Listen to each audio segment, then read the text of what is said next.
ಈ ವಿಕ್ರಾಂತ್ ಗೌಡನ ಕಾಂತ ಬಲದಿಂದ ನಿನ್ನನ್ನು ವಶಪಡಿಸಿಕೊಳ್ಳಲೇಬೇಕು.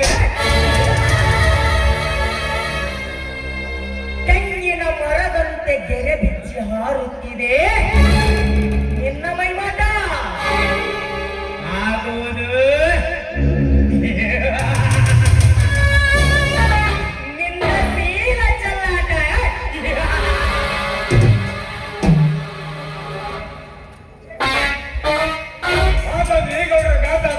ಏ ಪರಮೇಶ್ವರ, ಏನಾಯ್ತು? ಅಷ್ಟೇಕೆ ಗಾಬರಿಯಿಂದ ಓಡಿ ಬಂದೆ? ಏನು ವಿಷಯ ನಿಮಗೆ ತಿಳಿದ್ರ ಹಾಗೆಕಾಯಿ ಸತ್ತ ಹೊಕ್ಕಿರಿ. ಬಾಯಿಗೆ ಬಂದಂತೆ ಮಾತನಾಡಿದರೆ ಬಂದೂಕಿನಿಂದ ಸುಟ್ಟು ಹಾಕುತ್ತೇನೆ. ಎತ್ತರ ಅದು ಏನೆಂದು ಹೇಳು. ಗೌಡ್ರ, ಆ ಶಿವಶಂಕರ ಹೊಲದಾಗ ಈರುಳ್ಳಿ ಕಪ್ಪು ನಾವು ತುಡಿಗೆ ತಂದಿದ್ದು ಆ ನರಸಿಂಹಗ ಗೊತ್ತಾಗೈತ್ರಿ. ಅವ ಇಲ್ಲಿಗೆ ಬಂದು ನಿಮ್ಮನ್ನ ಸಣ್ಣಗ ಕಡದ ಬಿಡ್ತಾನ್ರಿ. ಅವ ಇಲ್ಲಿಗೆ ಬರ್ತಾನನ್ನೋ ಸುದ್ದಿ ಕೇಳಿ ನನ್ನ ಚೆಡ್ಡಿನ ಸಣ್ಣಗೈತ್ರಿ. ಗೌಡ್ರ, ಹೆಂಗ್ ಮಾಡೋದು? ಬರ್ಮೇಸಿ, ಬರಲಿ ಬರಲಿ. ಆ ಭಿಕಾರಿ ನನ್ನ ಮಗ ಬಂದು ಏನು ಮಾಡೋದು ಪರಮೇಶಿ? ಭಯ ಪಡಬೇಡ ಪರಮೇಶಿ, ಭಯ ಪಡಬೇಡ.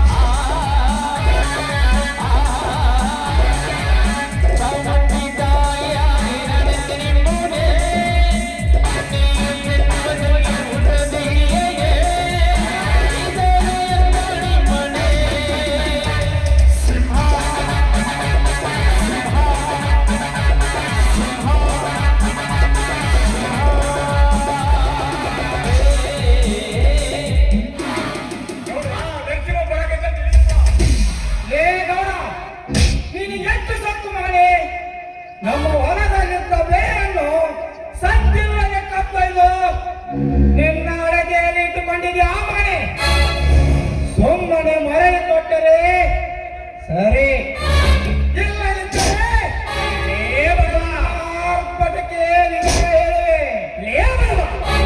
ಸತ್ತಿನಿಂದ ಮಾತನಾಡಿದರೆ ನ್ಯಾಳಿಗೆಯನ್ನೇ ಅರಿದು ಹಾಕುವೆ. ಯಾವ ಕಬ್ಬು, ಯಾವ ಈರುಳ್ಳಿ? ದಾರಿ ತಪ್ಪಿ ಬಂದಿದ್ದೀಯಾ?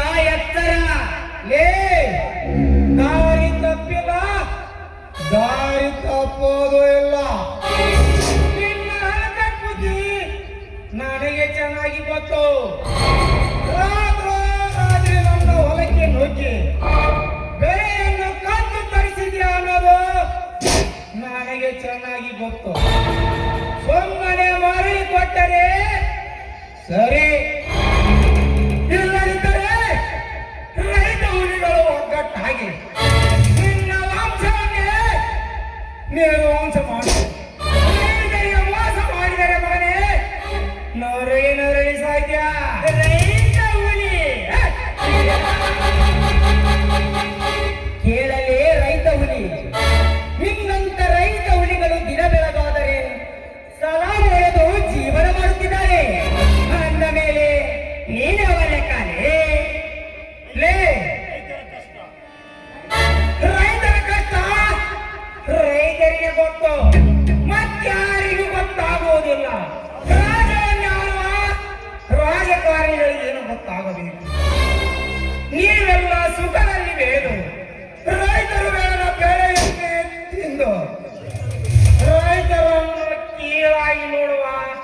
ನಿನ್ನಂತ ನಾಯಿಗಳಿಗೆ ಗೊತ್ತಾಗಬೇಕು ನಮ್ಮಂತ ರೈತರ ಸಂಕಟ.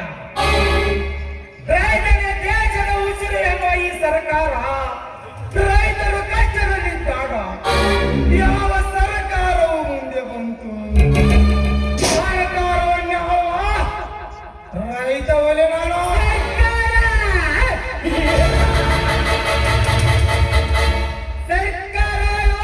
ರೈತ ಹುಲಿ.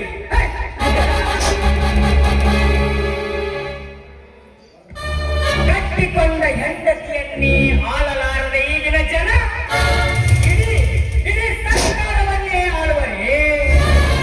ಏನೇ ಇದ್ದರೂ ನಮ್ಮಂತ ಶ್ರೀಮಂತರಿಂದಲೇ ನಿಮ್ಮಂತ ಬಡ ಬಿಕಾರಿ ರೈತರು ಬದುಕುತ್ತಿರುವುದು. ಹಾಗಿದ್ದರೆ ಕಳೆದ ವರ್ಷ ಗದಗ ಜಿಲ್ಲಾ ತಾಲೂಕು ಕಳಸಾಬಂಡೂರಿನಲ್ಲಿ ನಮ್ಮ ರೈತರು ಹೋರಾಡುತ್ತಿರುವಾಗ, ನೀರಿನಲ್ಲಿ ಹೋರಾಡುತ್ತಿರುವಾಗ ನಿಮ್ಮಂತ ಯಕೋಚಿತ ನಾಯಿಗಳು ಎಲ್ಲಿ ಹೋಗಿದ್ದಾರೋ?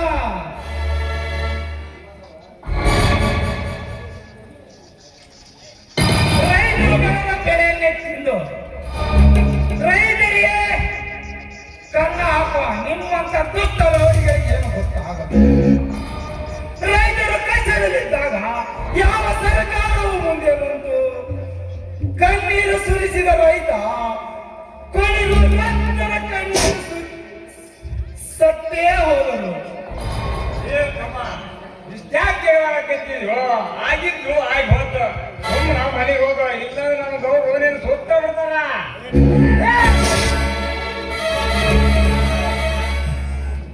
ಮಧ್ಯದಲ್ಲಿ ತೆರೆ ಹಾಕಿದರೆ ಮಗನೇ ನಿನ್ನ ತೆರೆಯನ್ನೇ ಕಡಿದು ಹಾಕು ಬಿಡುವ ಮಗನೇ. ಎಚ್ಚರ ನರಸಿಂಹ, ಈ ವಿಕ್ರಾಂತ್ ಗೌಡನನ್ನು ಎದುರು ಹಾಕಿಕೊಂಡರೆ ಬ್ರಹ್ಮಾಂಡದಲ್ಲಿ ಬದುಕುವುದು ಕಷ್ಟ ಮಗನೇ. ಲೇ, ಆ ಮಹಾಭಾರತದಲ್ಲಿ ದುರ್ಯೋಧನ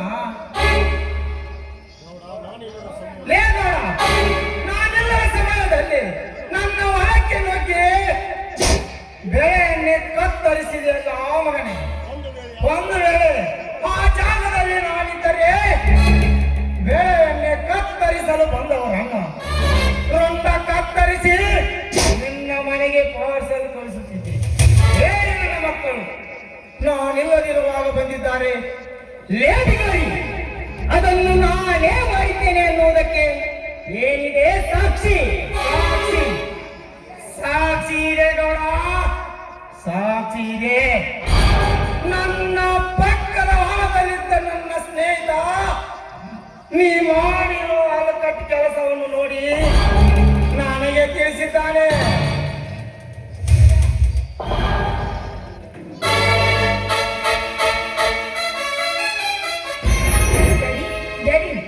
ಏನಿದು ಜಗಳ? ಮನೆಗೆ ಸರಿಯಾಗಿ ನಿದ್ದೆ ಮಾಡೋಕ್ಕೂ ಬಿಡ್ತಾ ಇಲ್ಲ ನೀವು. ಬಾ ಮಗಳೇ, ನನ್ನಿಂದ ನಿನಗೆ ತೊಂದರೆ ಆಯಿತೆ?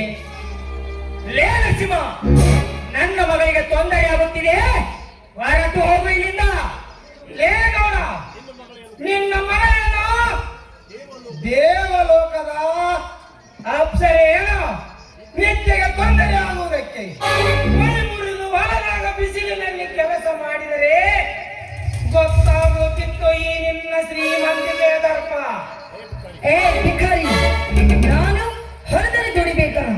ಏ ಬಡ ಭಿಕಾರಿ, ನಿನ್ನಂತ ನೂರಾರು ಭಿಕಾರಿಗಳನ್ನ ನನ್ನ ಹೊಲದಲ್ಲಿ ದುಡಿಯುವಂತ ಇಟ್ಕೊಂಡಿದ್ದೇನೆ. ನನ್ನ ಮಗನಿಗೆ ಎದುರು ಉತ್ತರ ಕೊಡುವೆ ಆ ಮಗನೇ? ಎತ್ತರದಿಂದ ಮಾತನಾಡು. ಡ್ಯಾಡಿ, ಹಿಂದೆ ಬಗ್ಗೆ ಬಾಯಿಂದ ಕೇಳಿದ್ರೆ ಬುದ್ಧಿ ಬರೋದಿಲ್ಲ. ಜಾನನಿಗೆ ಮಾತ್ರ ಏಟು, ಕೋನನಿಗೆ ಏಟು ಕೊಟ್ಟಾಗಲೇ ಬುದ್ಧಿ ಬರುತ್ತೆ.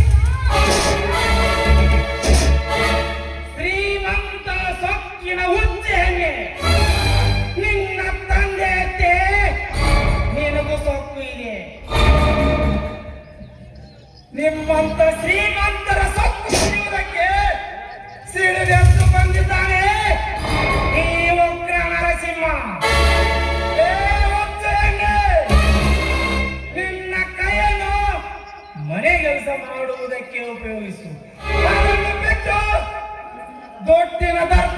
ಕೈ ಎತ್ತಿದರೆ ನಿನ್ನ ಕೈಯನ್ನು ಕತ್ತರಿಸಿ ಹಾಕುವೆ.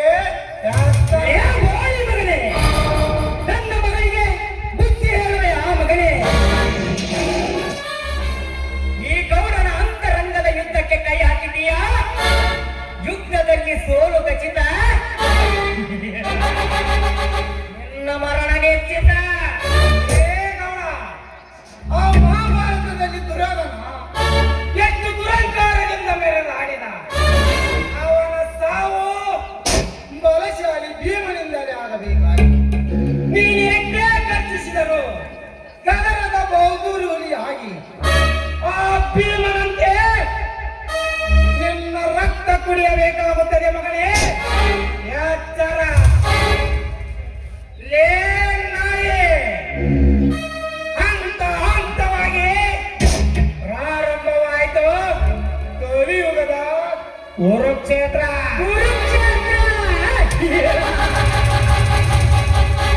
ಇನ್ನು ಮುಂದೆ ಹಂತ ಹಂತವಾಗಿ ಪ್ರಾರಂಭವಾಗುತ್ತದೆ ನನ್ನ ಕುರುಕ್ಷೇತ್ರ. ಈ ಗೌಡನ ಚಕ್ರ ವ್ಯೂಹವನ್ನು ಭೇದಿಸುವುದು ಅಷ್ಟು ಸುಲಭವಲ್ಲ. ಸತ್ತು ಹೋಗುತ್ತೀಯ ಮಗನೇ. ಆ ಅಭಿಮನ್ಯು ಕೂಡ ಚಕ್ರ ವ್ಯೂಹದಲ್ಲಿ ಸಿಲುಕಿ ಸತ್ತು ಹೋದ. ಆ ಚಕ್ರವ್ಯೂಹದ ದಾರಿಯನ್ನು ಅರಿತವನು ಕಿಲಾಡಿ ಅರ್ಜುನ ಮತ್ತು ಕೃಷ್ಣ.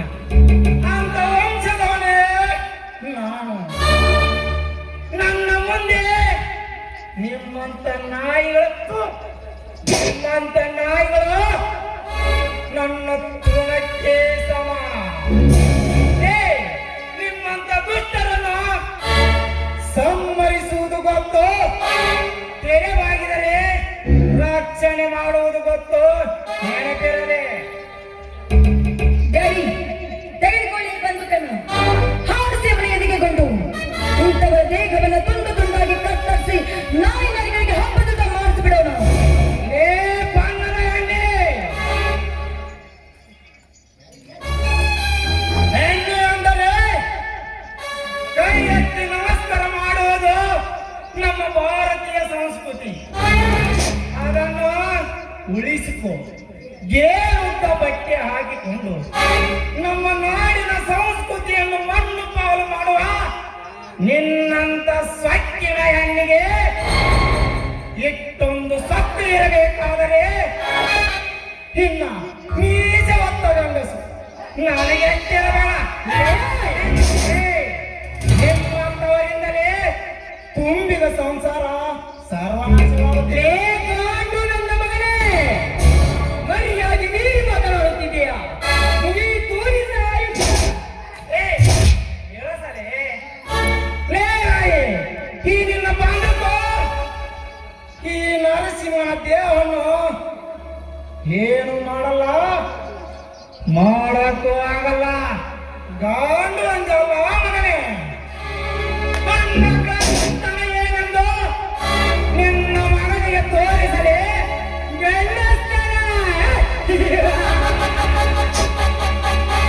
ಮೊದಲು ತೊಡೆಯಲ್ಲಿ ನರಗಟ್ಟೆ ಇದೆ ಅಂತ ನೋಡಿಕೋ. ಲೇ ನಾಯಿ, ಉರಿತಿದ್ದೆ ಹೆಂಗ ಮಗನ ನಿನಗ? ಹೆಂಗಂದಿದ್ದಕ್ಕೆ ಉರಿತಿದ್ದೆ. ಅದೆಷ್ಟೋ ಬಡವ ಹೆಣ್ಣು ಮಕ್ಕಳೊಂದಿಗೆ ಸರಸವಾಡಿ ಸಾಯಿಸಿದ್ಯಾ ಮಗನೇ. ಅದನ್ನು ನೆನೆಸಿಕೊಂಡರೆ ಈ ನರಸಿಂಹನ ದೇಹದಲ್ಲಿ ರಕ್ತ ಕದನಿ ಕುದಿಯುತ್ತಿದೆ. ಲೇ ನಾಯಿ, ಕೊನೆಯದಾಗಿ ಹೇಳುತ್ತಿರೋ ಮಗನೇ, ನನಗಾದ ಅನ್ಯಾಯವನ್ನು ನ್ಯಾಯಗತವಾಗಿ ಸರಿಪಡಿಸಿದರೆ ಒಳ್ಳೆಯದು. ಇಲ್ಲದಿದ್ದರೆ ಅನ್ಯಾಯವಾಗಿ ಕಿತ್ತುಕೊಳ್ಳಬೇಕಾಗುತ್ತದೆ ಮಗನೇ. ಎಚ್ಚರ. ನಮ್ಮ ಗೌರವ ಪರಿಹಾರ ಹಣ ಕೊಡ್ಲಿಕ್ಕಂದ್ರೆ ಏನ್ ಮಾಡ್ತಿದ್ವಿ ಹೋಗಮ್ಮ? ಶಕುನಿ, ನಿನ್ನ ಪಾಲ ಇದೆ ಅನ್ನೋದು ನನಗೆ ಚೆನ್ನಾಗಿ ಗೊತ್ತು. ನಿಮ್ಮಿಬ್ಬರಿಗೆ 7 ದಿನ ಕಾಲಾವಕಾಶ ಕೊಡಿ. ನನಗೆ ಸೇರಬೇಕಾದ ಹಣವನ್ನು ಸೇರಿದ ಒಳ್ಳೆಯದು. ಇಲ್ಲದಿದ್ದರೆ ಲೇ ಗೌಡ, ಲೇ ತಿರುಮತಿ ನನ್ನ ಮನೆ, ನಿನ್ನಿಬ್ಬರ ವೃಂದವನ್ನು ಚಂಡಾಳ ಮಗನೇ ಮಾಡ್ತೇನೆ.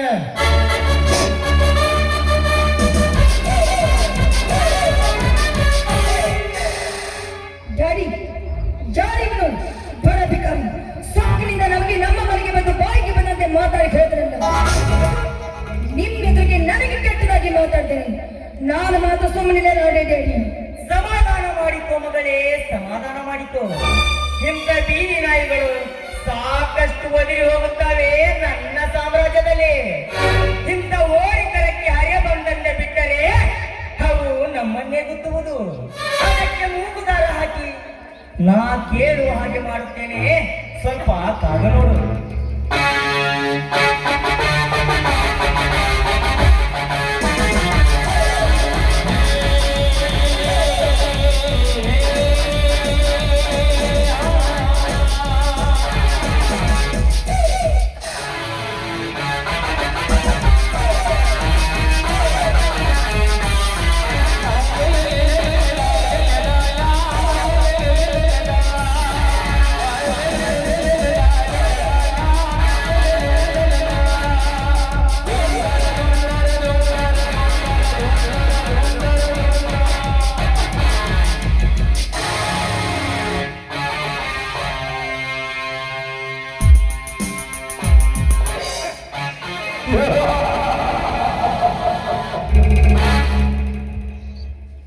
ಅತಿಥಿಯಾಗಿ ಬಂದು ವಿಕ್ರಾಂತಗೌಡನ ದೇವರನ್ನು ಅತಿಥಿ ಮಾಡದಿದ್ದರೆ ನಾನು ದಾದಾ ವಿಷ್ಣು ದಾದಾನೇ ಅಲ್ಲ.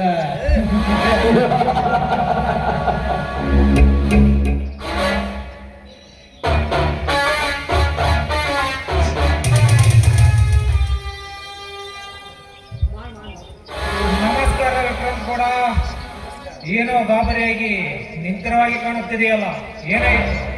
ಓಹೋ ವಿಷ್ಣುದಾದ, ಬನ್ನಿ ಮಿಸ್ಟರ್ ವಿಷ್ಣುದಾದ. ಹಾಗೇನಿಲ್ಲ, ಒಂದು ಚಿಕ್ಕ ಸಮಸ್ಯೆ ಆಯಿತು. ಆದರೆ ಹೋಗ್ಲಿ, ಇವೆಲ್ಲ ಮಾಮೂಲಿ ಇದ್ದಿದ್ದೆ.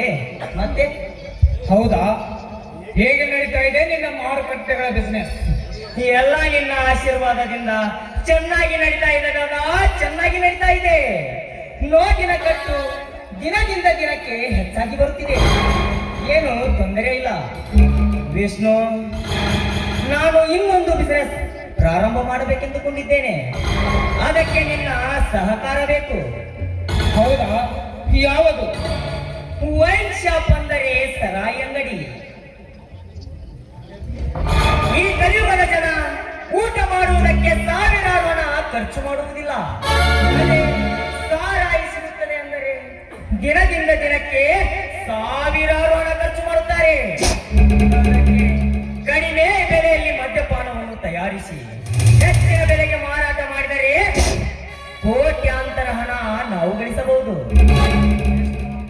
ಇದನ್ನು ಪ್ರಾರಂಭ ಮಾಡಬೇಕು. ಏನಂತೀಯ? ಒಳ್ಳೆ ವಿಚಾರ, ಹಾಗೆ ಆಗಬೇಕು. ವಿಷ್ಣುದಾದ, ಡ್ಯಾಡಿ ನಂಗೆ ಸ್ವಲ್ಪ ಹೊರಗಡೆ ಕೆಲಸ ಐತಿ, ನಾನು ಹೋಗ್ತೀನಿ. ಆಯ್ತಮ್ಮ.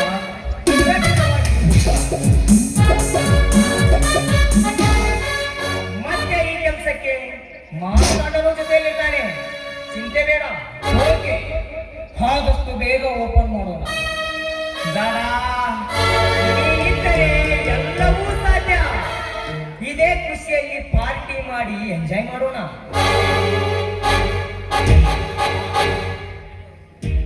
ಪರಮೇಶ್ ಅವರೇ, ಹೇಳಿ ಸೌಕರ್ಯ. ಇವತ್ತು ಬೇಡ, ಮತ್ತೆ ಒಂದು ದಿನ ಪಾರ್ಟಿ ಮಾಡೋಣಂತ. ಮಳೆರಾಯ ಬಂದು ನಮ್ಮ ನಾಟಕವನ್ನು ಸ್ವಲ್ಪ ಮುಂದುವರಿಸಿದ್ದಾನೆ. ಅದಕ್ಕಾಗಿ ಅವನಲ್ಲಿ ಬೇಡಿಕೊಳ್ಳುವೆ. ಇಷ್ಟಾದರೂ ದಾರಿ ಮಾಡಿಕೊಟ್ಟೆ ಅಲ್ಲ, ಅಷ್ಟೇ ಸಾಕಪ್ಪ. ಪರಮೇಶ್ ಅವರೇ, ವಿಷ್ಣುದಾದ, ನಾವೇನು ಹೋಗೋಣ.